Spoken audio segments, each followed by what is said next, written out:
아멘. 네. 네, 하나님 말씀 찾도록 하겠습니다. 이사야서 43장 1절에서 7절 말씀 찾도록 하겠습니다. 제가 가지고 있는 구약 성경 1019쪽입니다. 이사야서 43장 1절에서 7절 말씀 한 절씩 교독하신 후에 마지막은 함께 우리 교독하겠습니다. 야곱아, 너를 창조하신 여호와께서 지금 말씀하시느니라. 이스라엘아, 너를 지으신 이가 말씀하시느니라. 너는 두려워하지 말라. 내가 너를 구속하였고 내가 너를 지명하여 불렀나니 너는 내 것이라.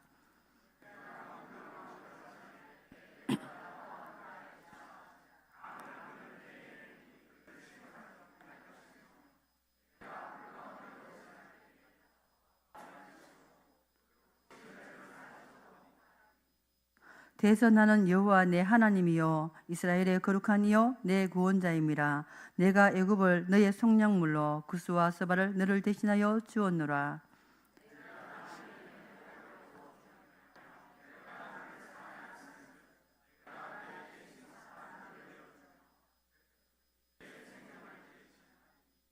두려워하지 말라. 내가 너와 함께하여 내 자손을 동쪽에서부터 오게 하며 서쪽에서부터 너를 모을 것이며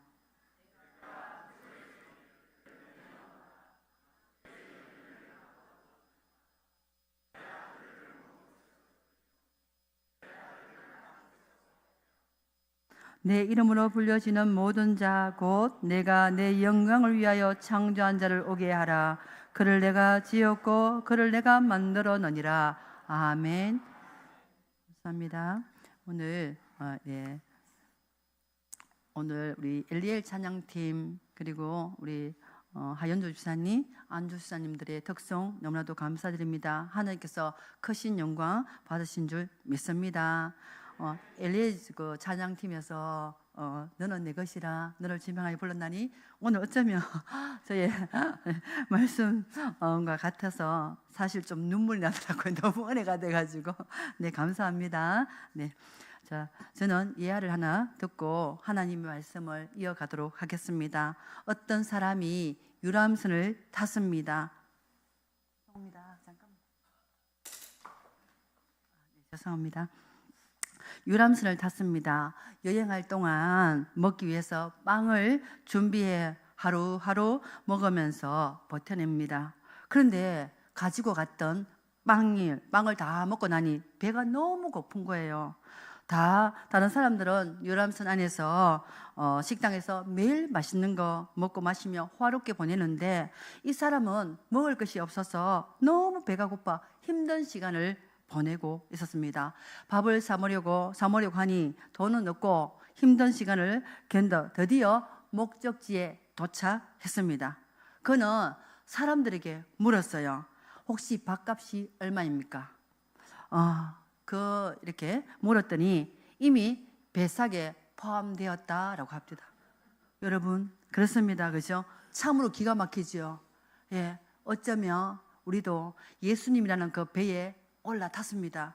그런데 누리지를 못하고 있는 성도님들은 없으십니까?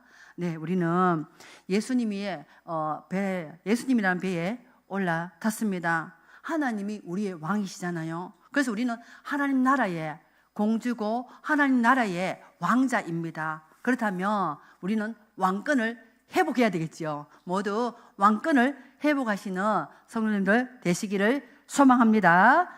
자, 너는 내 것이라는 제목을 가지고 이사야서 말씀을 상고해 볼 텐데요. 오늘 말씀을 통하여 하나님께서 저와 성도님들께 주는 메시지가 무엇인지 깨달아 아는 시간 되시기를 소망합니다.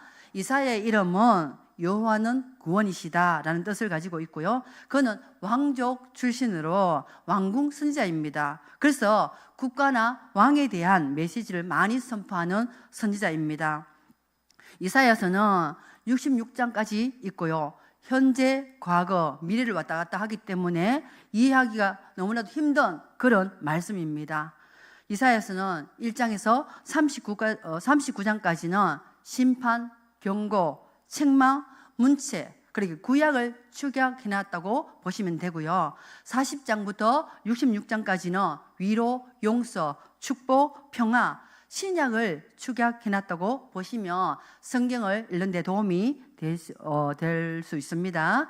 이사야서 1장에서 2절 말씀 오늘 우리 한번 좀 올려주세요. 같이 읽어보도록 하겠습니다. 하늘이여 들으라, 땅이여 귀를 기울이라. 여호와께서 말씀하시기를 내가 자식을 양육하였거늘 그들이 나를 거역하였도다. 소는 그 임자를 알고 나귀는 그 주인의 구유를 알건만은 이스라엘은 알지 못하고 나의 백성은 깨닫지 못하는도다. 아멘.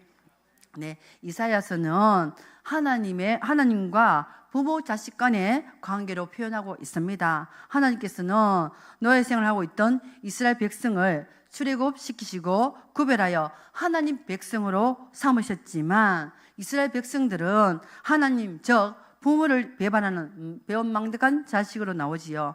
슬프다 하시며 배반한 이스라엘 백성들에게 말씀하고 계십니다. 오늘 읽었던 본문 43장 말씀은 굉장히 위로가 되는 그런 말씀입니다. 환난이라는 연단을 받고 있을 때에 너무나도 위로가 되는 그런 말씀이 바로 오늘 말씀인 줄로 믿습니다. 하나님께서 선택한 백성을 향한 사랑에 대해 말씀하고 계시지요. 하나님은 이스라엘 백성들을 선택하고 구원하셨습니다. 백성을 끝까지 버리지 않고 포기하지 않습니다. 이스라엘 백성들은 부모이신 하나님을 배반하였지만 하나님께서는 한 번 구원한 백성을 끝까지 내버려 두시지 않고 임마누엘 하나님이 되어 주신다는 것입니다. 자, 본문 1절 우리 한번 올려주세요. 같이 읽도록 하겠습니다. 야곱아 너를 창조하신 여호와께서 지금 말씀하시느니라. 이스라엘아 너를 지으신 이가 말씀하시느니라. 너는 두려워하지 말라. 내가 너를 구속하였고 내가 너를 지명하여 불렀나니 너는 내 것이라. 아멘. 이사야는 하나님의 말씀을 전합니다. 야곱아 너를 창조하신 여호와께서 지금 말씀하시느니라. 너를 창조하신 여호와께서 지금 말씀하시느니라. 우리를 빚으시고 만드신 하나님께서 지금 우리에게 말씀하고 계신다는 것입니다. 온 세상을 창조하신 하나님께서 또한 자기 백성 이스라엘을 창조하신 하나님이 지금 백성들에게 말씀하고 계십니다. 그분은 너무나도 이렇게 좌절하고 있는 자기 백성 이스라엘에게 너는 두려워하지 말라라고 말씀하십니다. 이렇게 말씀하시고 계시는 것은 바벨론 포로 생활의 고난과 미래의 회복에 대해 두려워하지 말라는 뜻입니다. 두려워하지 마. 내가 너를 지어서 내가 너를 구속하였다. 이렇게 하나님이 지금 말씀하고 계시는 거죠. 하나님께서 구속하셨기 때문에 염려할 필요가 전혀 없습니다. 예수 그리스도의 보배로운 핏값으로 우리를 사셨다는 그런 말씀이기도 합니다. 하나님께서 내가 너를 지명하여 불렀나니 너는 내 것이라. 하나님께서 많은 사람들 중에서 우리를 택하시고 지명하여 불렀다고 합니다. 그런데 여기서 끝나지 않으시고 너는 내 것이라. 너는 내 것이야 라고 이 말씀이 저는 뿅 같습니다. 성도님들 그렇지요? 우리는 지명하여 부른 것으로 끝나는 것이 아니고 너는 내 것이랍니다. 우리는 하나님의 것이에요. 그래서 두려워할 필요가 전혀 없지요. 네, 대답이 좀 약한데요. 전혀 두려워할 필요가 없습니다. 네, 그래서 하나님께서는 너는 내 것이야 라고 말씀하고 계십니다. 비록 우리가 가진 것 없고 여러모로 부족한 거 새 빛깔입니다. 하지만 우리는 하나님의 것이랍니다. 하나님이 우리를 지으셨기 때문에 우리를 내버려 두지 않으십니다. 그래서 두려워할 필요가 전혀 없어요.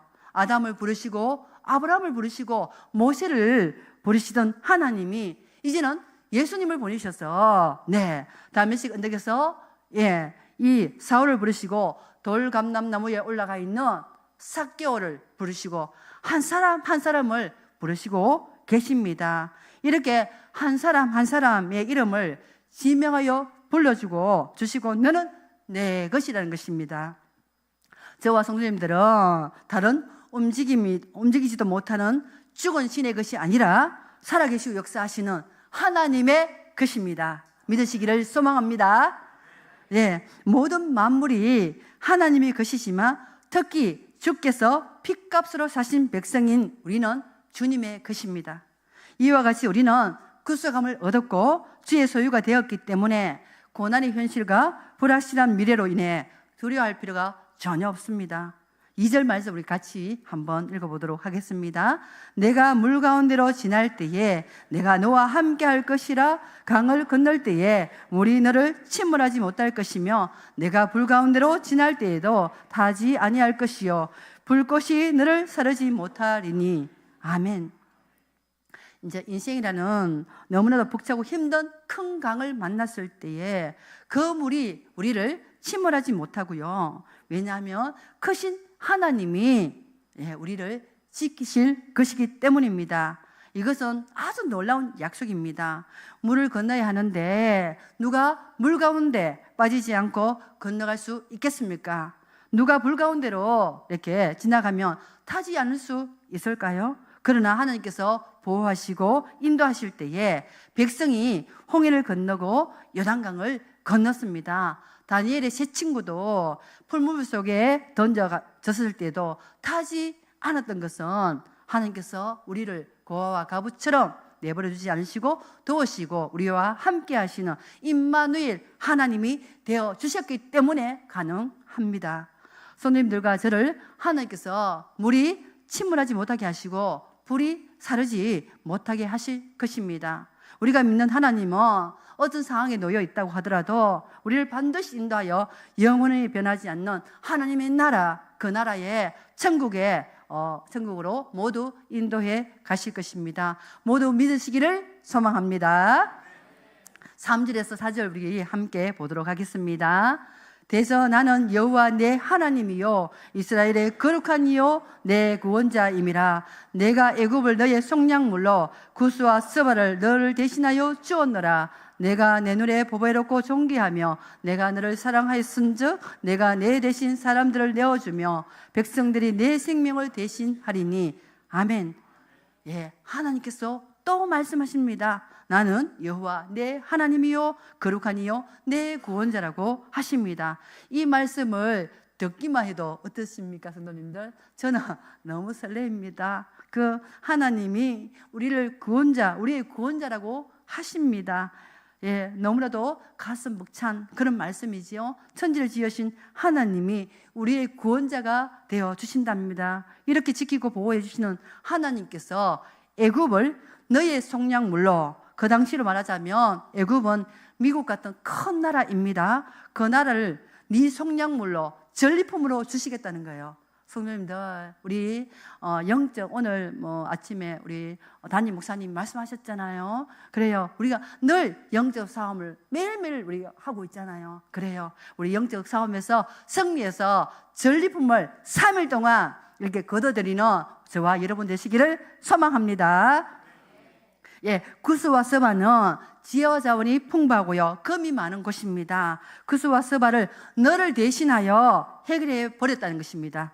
하나님께서 세상의 많은 나라들 중에서 이렇게 이스라엘을 구속하신 까닭은 그들을 보배롭고 존귀하게 여기고 사랑하셨기 때문입니다. 이스라엘을 해방시켜 고국으로 돌아가게 할 것을 약속하셨어요.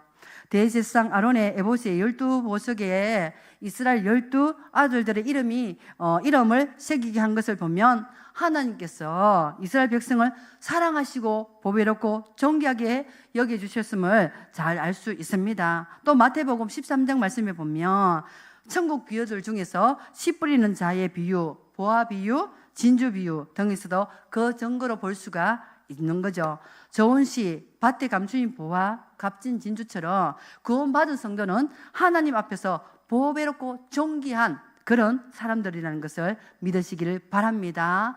저희들이 존귀하고 보배로운 존재가 될 수 있었던 것은 예수 그리스도 때문에 우리는 그 예수님이 피 흘려 주셨기 때문에 우리는 존귀하고 보배로운 존재가 되었다는 사실을 우리가 기억하시기를 소망합니다.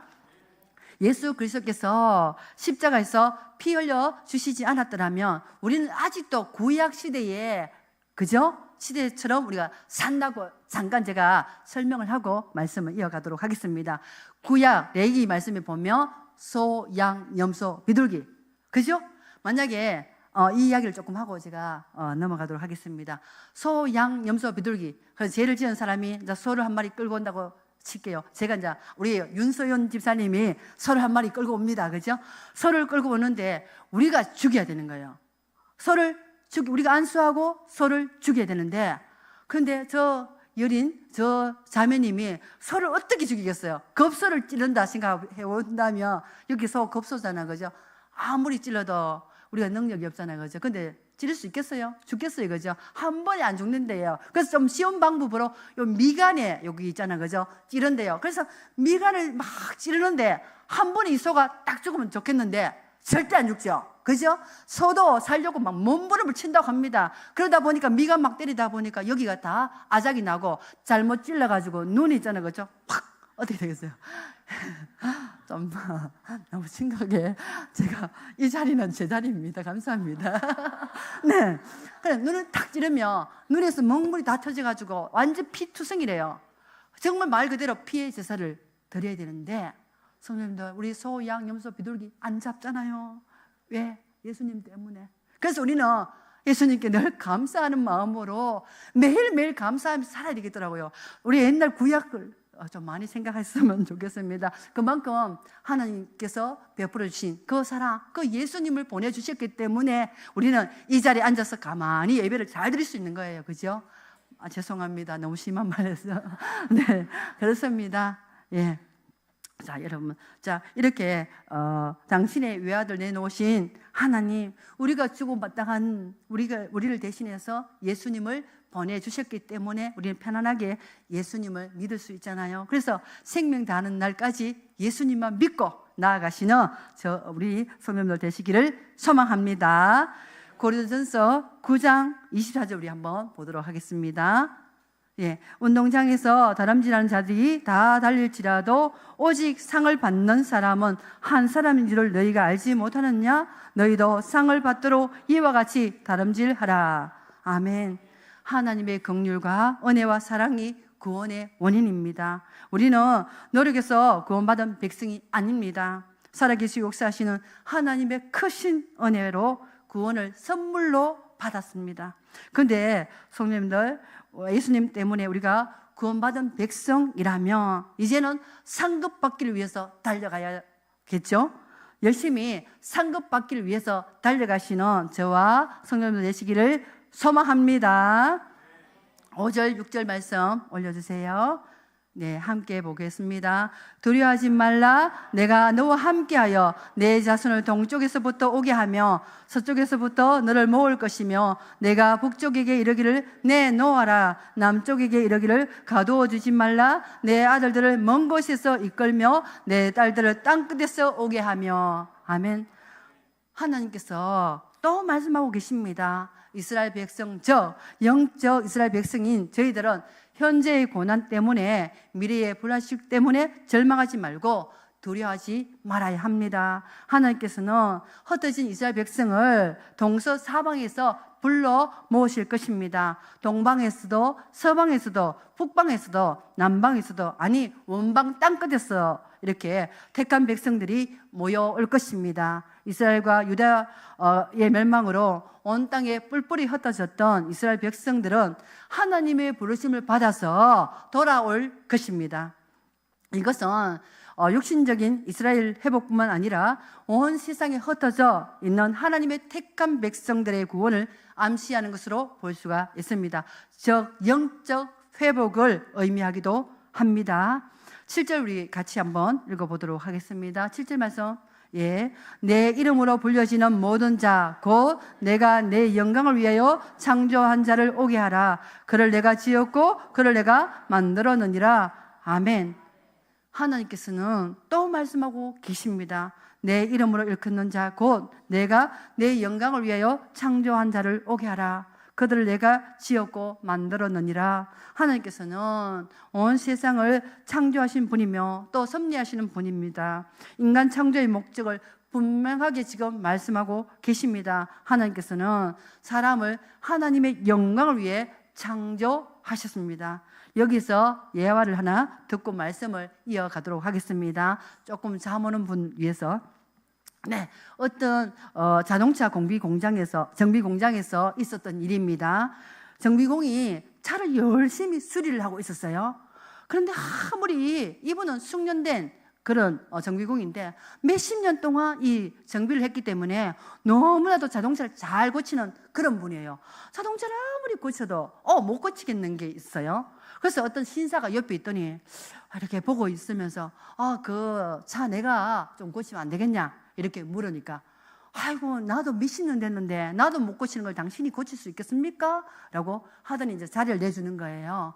그러더니 이 신사가 이렇게 옷을 벗어놓고 이렇게 차를 고치는 거예요. 근데 퍼뜩 고치는 거예요. 와, 어째 이런 일이 일어났을까요? 네, 그 사람이, 그 신사가 하는 말, 그 차 내가 만들었기 때문입니다. 그랬잖아요, 그죠? 성령님들, 그 차를 만드는 그 사람이 더 잘 알고 계신 거죠, 그죠? 그렇다면 하나님이 우리를 만드셨잖아요. 그래서 하나님 우리 만드셨기 때문에 너무나도 잘 알고 계시잖아요, 그죠? 믿으십니까? 네, 그 하나님이 우리를 만드셨기 때문에 어느 누구보다도 더 잘 알고 계시기 때문에 우리가 좋아하는 거, 우리가 싫어하는 거, 우리가 뭐 잘 먹는 거 너무나도 잘 알고 계십니다. 그래서 성령님들, 어떤 일이 있잖아요, 어떤 힘든 일, 뭐 고통스러운 일, 하나님 앞에 다 일러 바쳐버리면 돼요. 저는 잘 일러 바칩니다. 네, 하나님께 이야기하다 보면 하나님께서 너무나도 우리를 알기 때문에 잘 이렇게 선하게 아름답게 이끌어 가실 줄 믿습니다. 이사야서 43장 21절 우리 한번 읽어보도록 하겠습니다. 이 백성은 내가 나를 위하여 지었나니 나를 찬송하게 하려 함이니라. 아멘. 저희들이 지원받은 목적이 분명히 있습니다, 그지요? 우리가 범죄하며 악하게 살 때 우리는 하나님의 영광을 가리고 그에게 욕을 돌리는 자가 되고, 반대로 우리가 하나님 앞에서 어렵고 거룩하며 흠과 점이 없는 자들이 될 때에 우리는 그의 영광을 드러낼 것입니다. 그것이 하나님의 구원의 목적이기도 합니다. 로마서 8장 29절에서 30절 말씀 좀 올려주세요. 우리 함께 읽도록 하겠습니다. 하나님이 미리 아신 자들로 또한 그 아들의 형상을 본받게 하기 위하여 미리 정하셨으니 이는 그로 많은 형제 중에서 맏아들이 되게 하려고 하시고 어렵다 하신 그들을 또한 영화롭게 하셨느니라. 아멘. 예. 하나님의 구원의 목표는 택한 자들을 영광에 이르게 하는 것이며 그들을 흠과 점이 없는 거룩하고 영광스러운 교회가 되게 하는 것입니다. 오늘 읽었던 본문 말씀이 우리에게 주신 교훈을 듣고 말씀을 맺도록 하겠습니다. 첫째, 우리는 두려워하지 말라라고 하는 것입니다. 우리는 고난의 현실, 자신의 부족과 연약, 마귀의 시험, 또 미래에 대해서 두려워하지 말라는 것입니다. 두려워하지 않는다는 것은 쉽지가 않습니다. 우리는 살아계시고 역사하시는 하나님의 말씀을 붙들고 나간다면 반드시 그 두려움에서 우리를 건져주실 것입니다. 둘째, 우리는 하나님만 믿는 것입니다. 왜냐하면 하나님께서 우리를 만드셨고 우리를 사랑하셨고 우리를 구속하셨고 지명하여 부르셨고 그의 소유로 삼으셨던 것입니다. 우리는 하나님의 것입니다. 셋째, 우리는 오직 하나님의 영광을 위해서 살아야 하는 것입니다. 그것이 하나님께서 우리를 창조하시고 구원하신 목적이기 때문입니다. 사랑하는 성도님들, 하나님께서 우리를 지명하여 부르시고 너는 내 것이라고 말씀해 주셨습니다. 너는 내 것이라고 말씀하셨기에 하나님께 모든 답이 있다는 것이죠. 그죠? 너는 내 것이다 하셨으며 생명까지도 모든 것을 책임지시는 분이 바로 하나님, 그분에게 답이 있다는 것을 믿으시고 끝까지 우리의 그리스도의 삶을 본받아서 저와 성도님들 살아가시기를 소망합니다. 기도하겠습니다. 사랑과 은혜가 충만하신 하나님 아버지, 오늘 말씀을 들었습니다. 저희들을 부르시고 택하시고 구속하여 주셔서 감사를 드립니다. 오늘 들었던 말씀을 붙들고 세상을 살아갈 때에 말씀이 저희들을 이끌어 가주시기를 소망하며 모든 말씀 거룩하신 예수님 이름으로 기도드리옵나이다.